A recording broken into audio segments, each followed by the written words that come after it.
이제부터 시작을 해보도록 하겠습니다. 지금 이제 국가보조금 회계관리 실무 교육부터 시작을 하도록 하겠습니다. 순서를 잠깐 바꿨고요. 저도 조금 편한 강의부터 시작해서 몸을 풀어서 하반기 강의를 연결하려고 하니까 좀 바꿨습니다. 바꿔서 요거부터 시작하도록 하겠습니다. 지금 보통 이제 우리가 중간 지원 조직들이 예산이 거의 90%가 중앙정부나 지방정부로부터 위탁받은 사업들을 하게 됩니다. 그러면 이 사업이 보조금 성격을 가지게 되고요.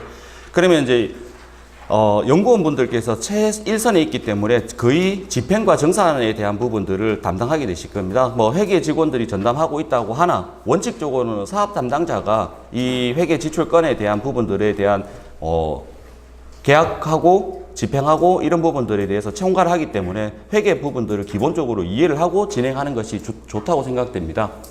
그래서 우리나라에서 이제 정부에서 사용하는 부분들의 보조금은 보조금 관리 관한 법령에 의해서 규정이 되어 있고요. 이거는 전국 전체 부처, 지방정부까지 다 포함해서 포괄적으로 적용받는 법령들입니다. 그래서 거기서 잡히고 있습니다.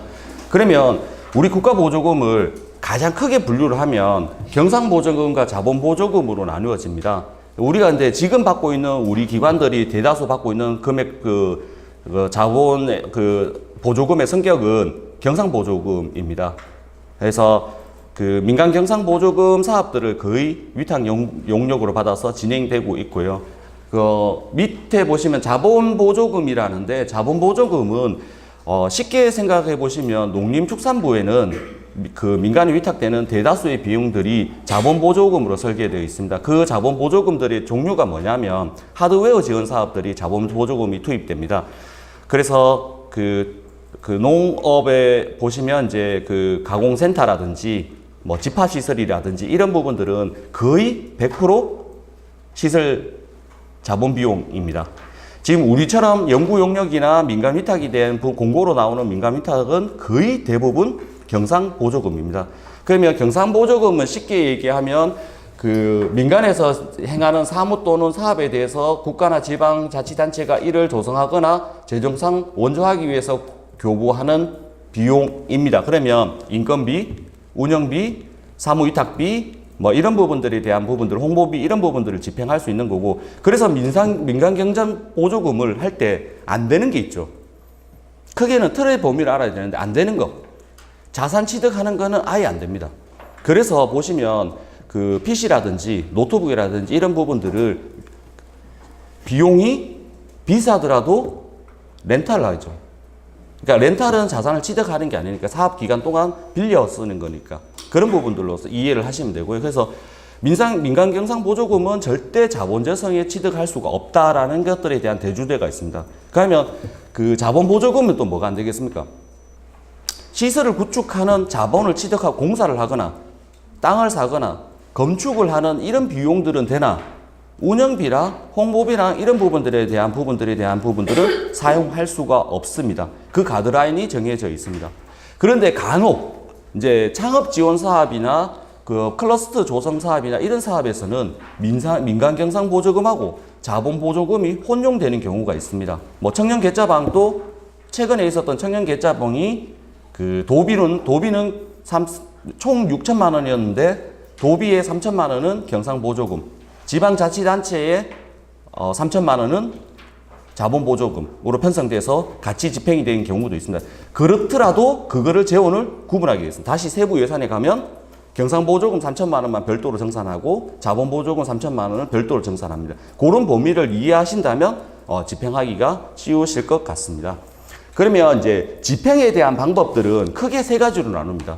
보조금의 성격은 이렇게 나눴지만 집행의 방법들은 크게 세 가지로 나누는데 체크카드 결제했을 때 유형은 체크카드를 결제하게 되면 지출결의서, 카드점표, 품위서, 견적서, 비교견적서, 납품서, 거래명세표, 사진 이런 부분들에 대한 편철에 대한 한 건에 대해서 집행하는 규정이 되고요. 첨부서류가 계좌이체를 했을 시에는 지출결의서, 계좌이체 증명서, 세금계산서, 품위서, 견적서, 비교견적서, 납품서, 거래명세표, 그리고 이 해당 사업자에 대한 사업자 등록증, 통장사본, 그러면 이 증빙에 위한 사진까지가 편철 순서가 됩니다.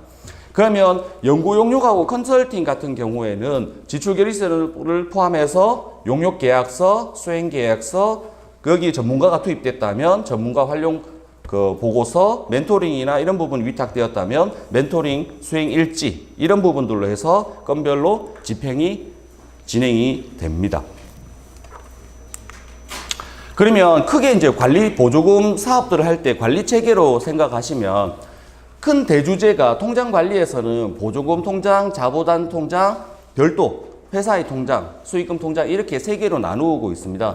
그러면 보조금 통장을 각 만든다는 얘기는 모든 보조 사업은 단위 사업별로 통장을 만들게 되어 있습니다. 그러니까 보조금 통장을 여러 가지 보조 사업을 혼용할 수 없게 되어 있습니다.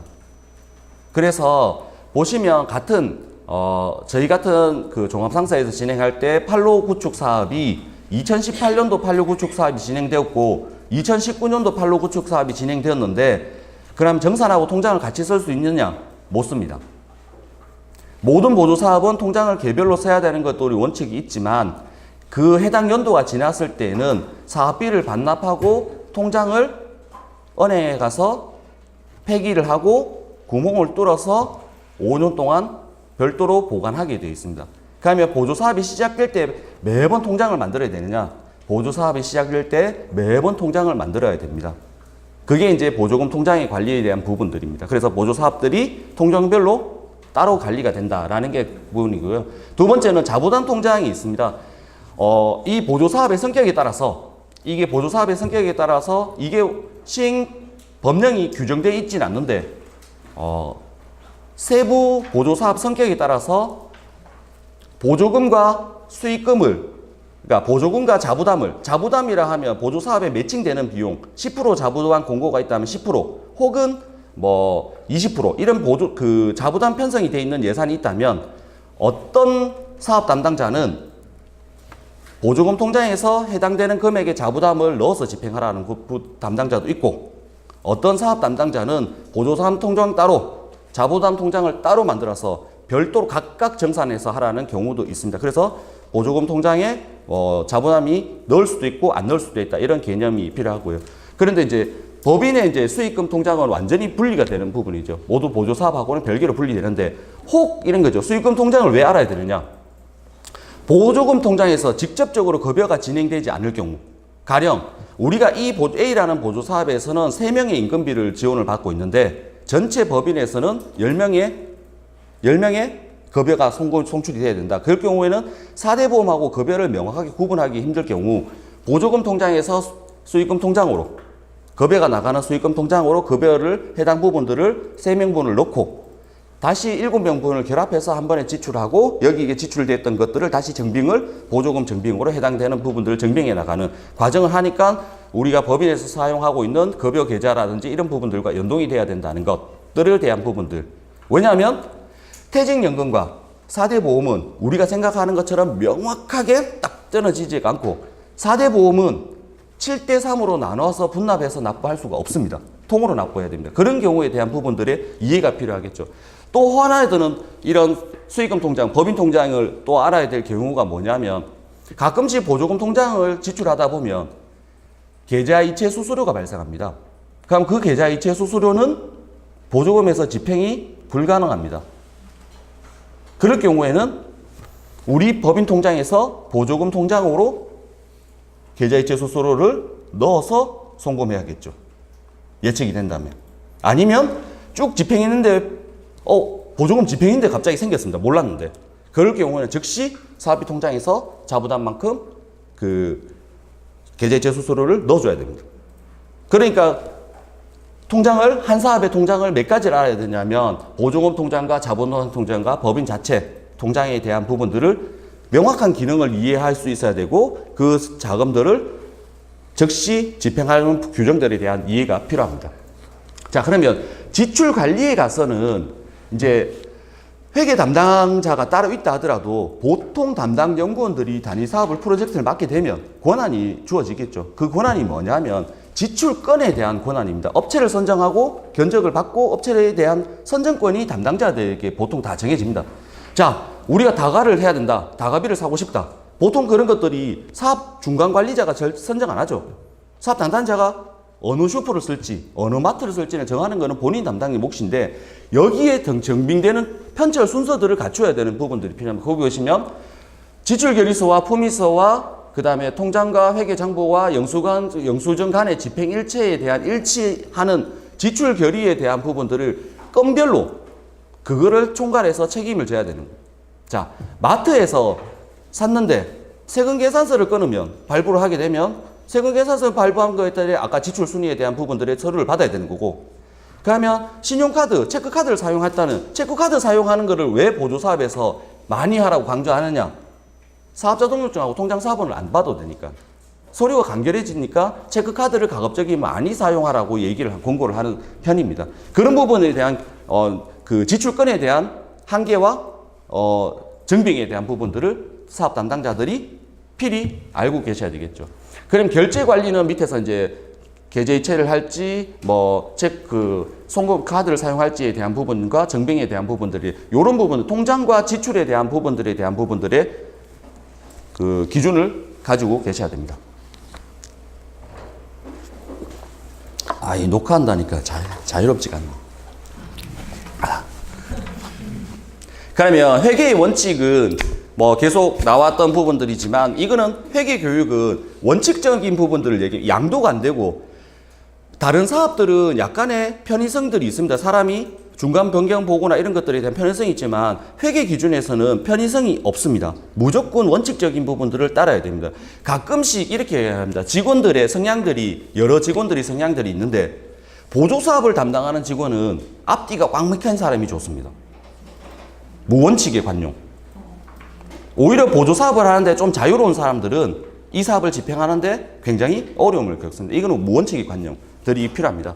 그래서 보조금 통장과 법인 별도 통장을 관리하는 것, 수익금 통장, 법인의 통장을 별도로 관리하는 것에 대한 통장 관리 체계가 필요하고요. 그 다음에 지출 방법은 딱 두 가지밖에 없습니다. 카드를 사용하든지 계좌이체를 하든지. 그 밑에 있는 부분들. 예전에 이 부분들이 공고됐는데 만일에 본인이 해당 사업을 총괄하고 있는데 회사에서 중간관리자나 이제 기관에서 중간관리자 이상이 현금 사용을 요청하면 안 된다고 얘기하셔야 됩니다. 안 된다고 얘기하셔야 됩니다. 보조사업에는 현금 지출을 뽑아서 사용할 규정이 없습니다. 가끔씩 이렇게 얘기하죠. 그러면 우리가 정말 부득이하게 시골 지역에 가서 행사를 진행했는데 다과가 필요해서 끊었는데 거기는 현금밖에 안 받더라. 그래서 제가 현금을 쓰고 현금을 받으면 안 되느냐? 안 됩니다. 그러니까 이렇게 되는 거죠. 예측 가능 범위에 있어야 됩니다. 그것도 회계 담당자가 사업 담당자가 잘못한 거예요.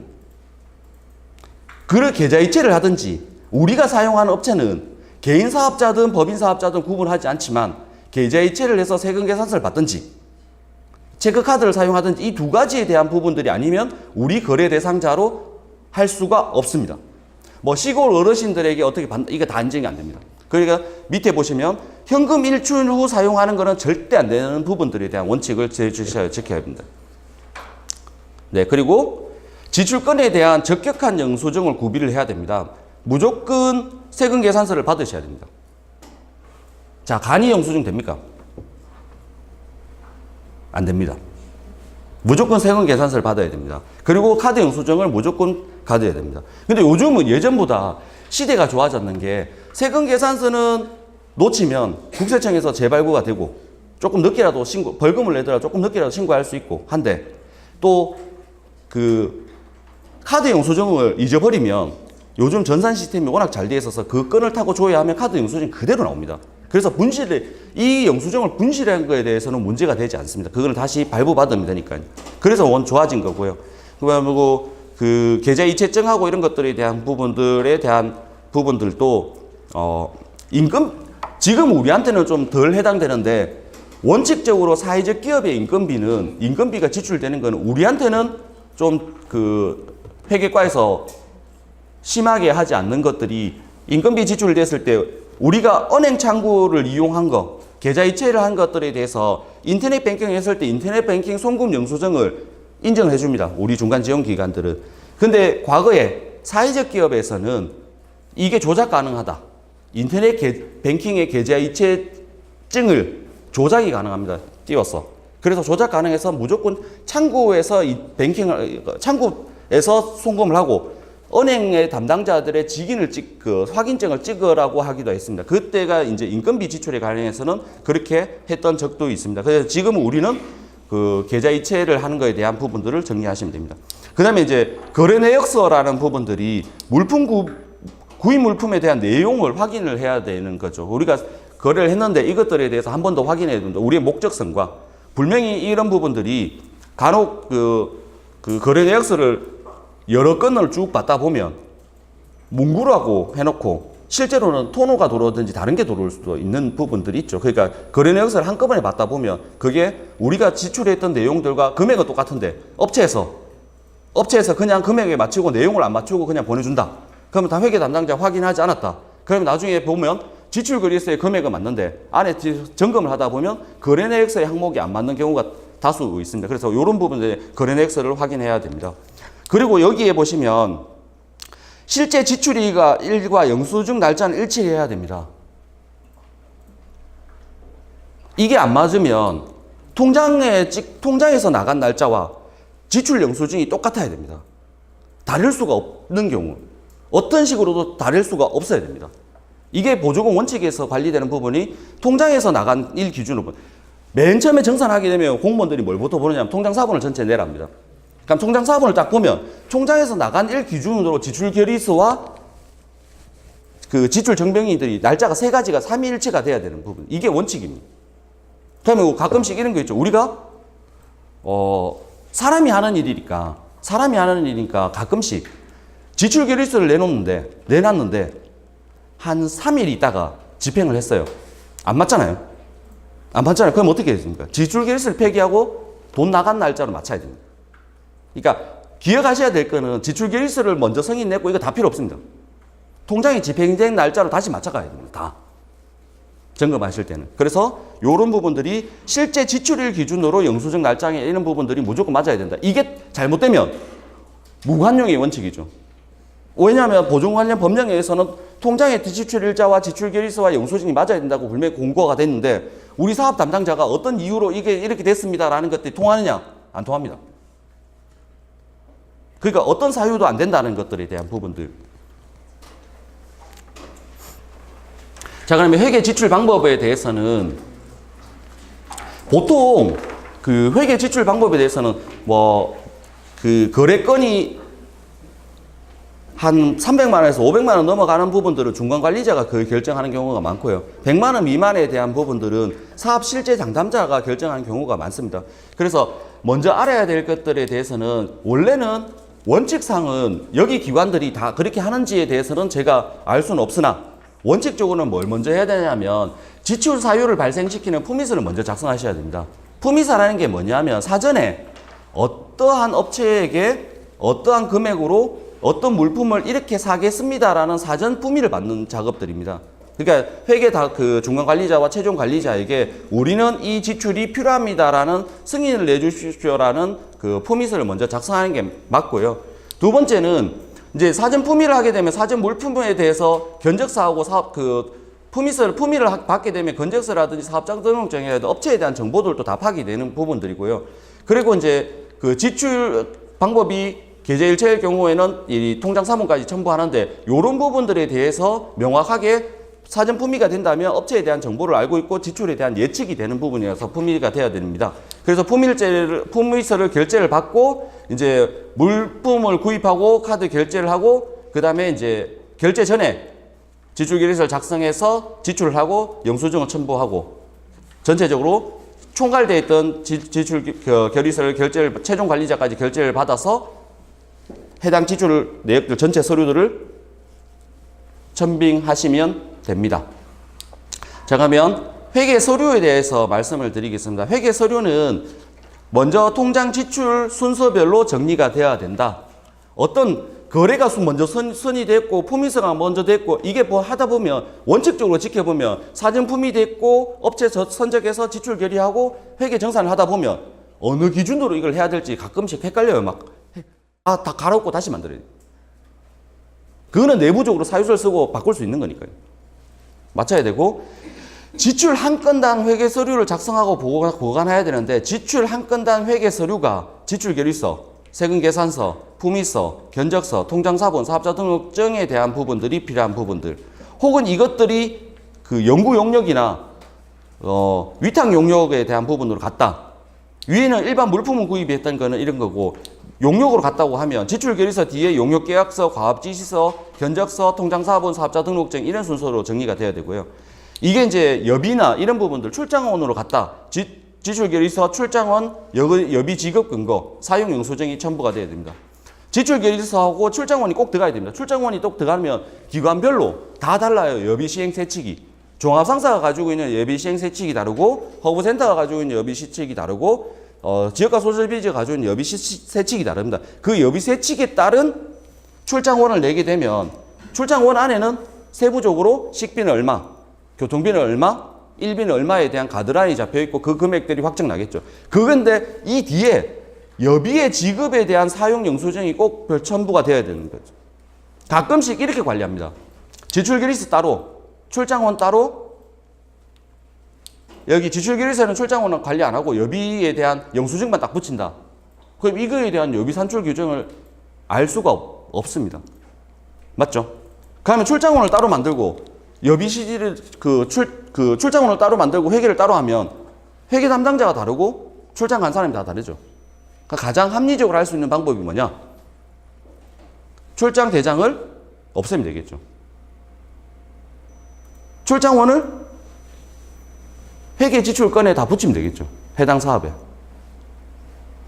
그런 부분들은 내부적으로 고민해 보겠지만 회계에서 나갈 때는 무조건 출장원이 들어가 있어야 된다. 이 얘기입니다. 영수증만 붙이면 그 출장에 대한 금액에 대한 부분들이 산정할 수 있는 부분들이 없다.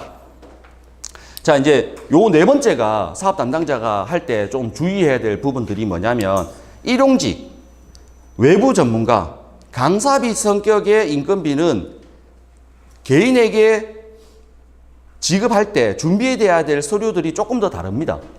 자, 강의에 대한 강사비, 어떤 외부 전문가 활용비, 멘토링비, 이런 부분들에 대한 부분들, 혹은 판매장 할 때, 조성할 때, 일용 인력에 대한 일용 인건비, 이런 지급에 대해서는 받아야 될 서류들이 일단 그 외부 전문가와 강사비에 대한 지급 조서를 필수적으로 받아야 됩니다. 지급 조서에는 인적 사항과 지급 단가와 기타 소득 세금에 대한 부분들과 수령 일자와 개인 정보에 대한 확인 도명서 서명이 갖춰져야 됩니다.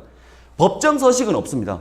근데 꼭 들어가야 될 내용들이 이런 것들이 들어가야 된다는 걸 알아야 되고, 지급 조서가 서명이 돼야 되고, 자, 일용직일 때는 일용직을 사용했다. 그러면 일용직 근로계약서가 체결이 돼야 됩니다. 근데 어떤 사람에게 얼마의 금액을 주는가에 대한 증빙 서류죠. 이게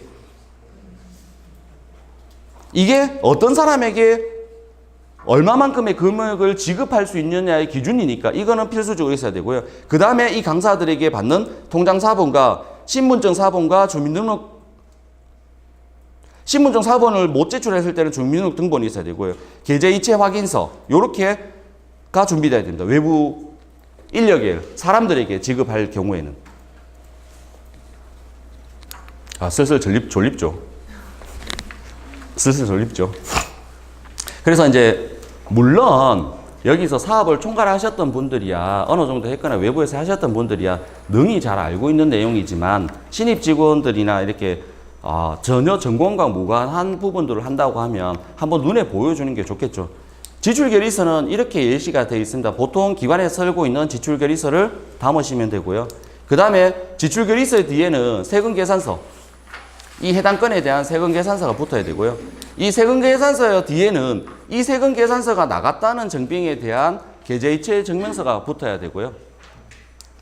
그 다음에 이 사업이 용역이거나 연구 용역이거나 외부 위탁 용역 성격일 때는 그 용역에 대한 표준 계약서, 위탁 용역을 할 때는 표준 계약서를 작성하게 되어 있습니다. 연구 용역에 대한 표준 계약서 혹은 과업 지시서라는 부분들이 사본으로 다 붙어줘야 됩니다.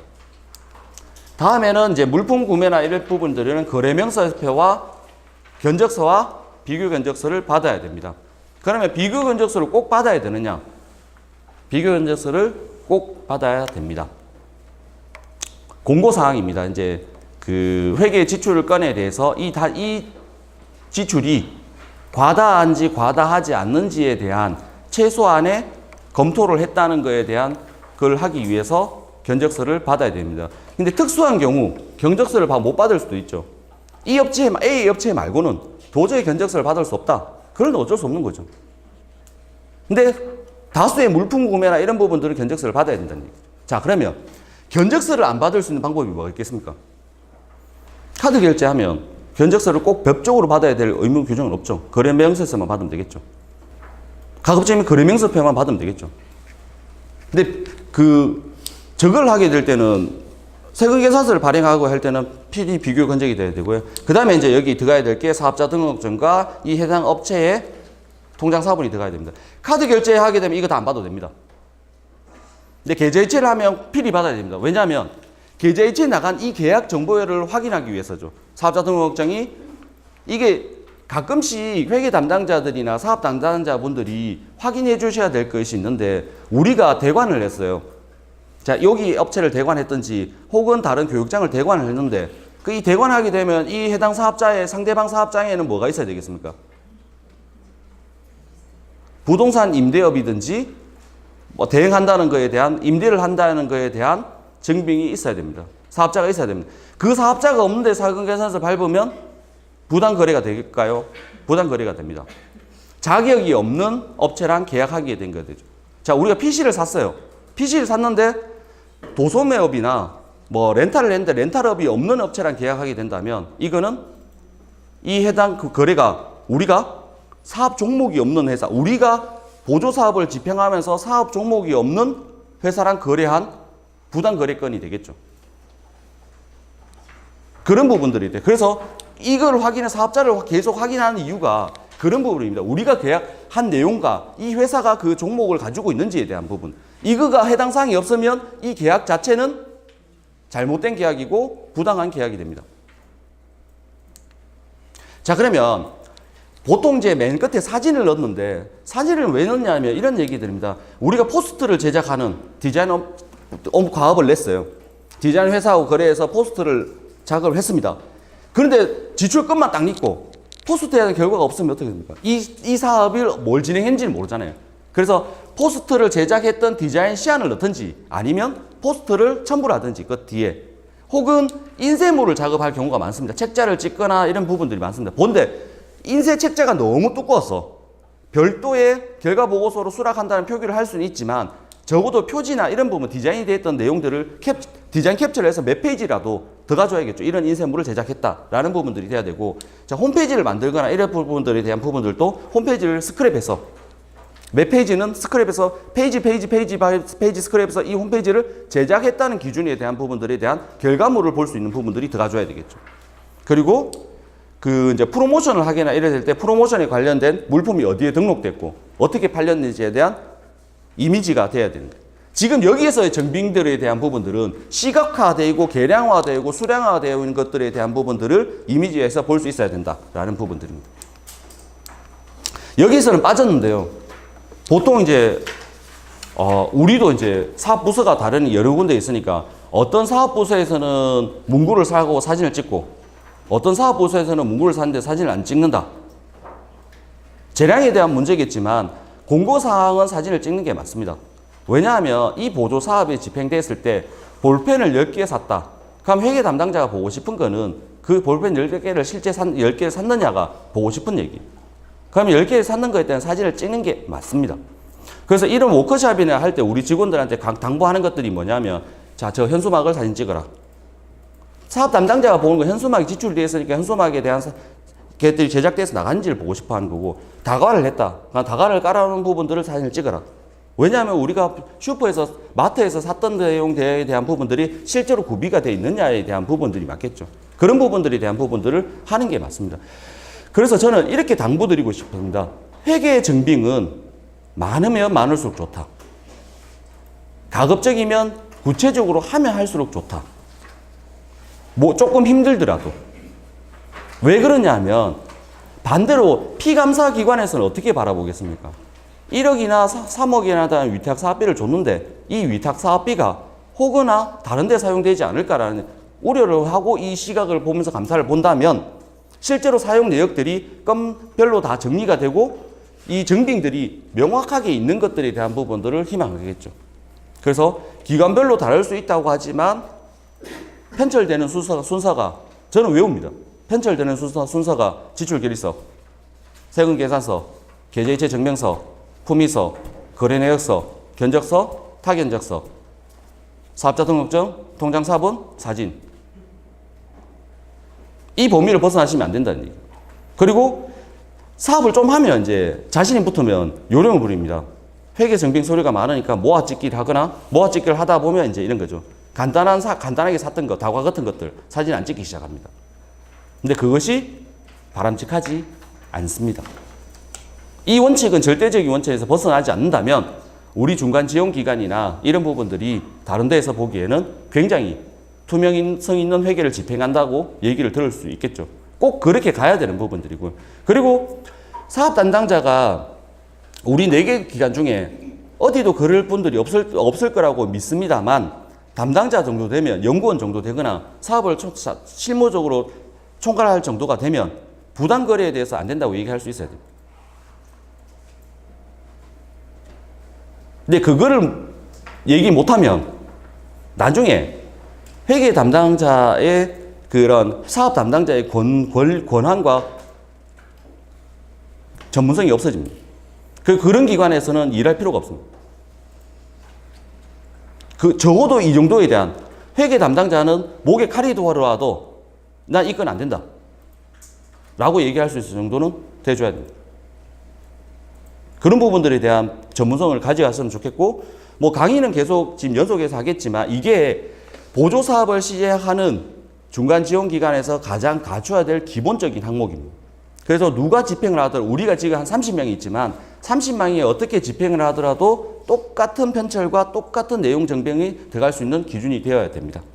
네, 장시간 동안 고생하셨고요. 한 10분 쉬었다가 또 이어서 하도록 하겠습니다. 고생하셨습니다.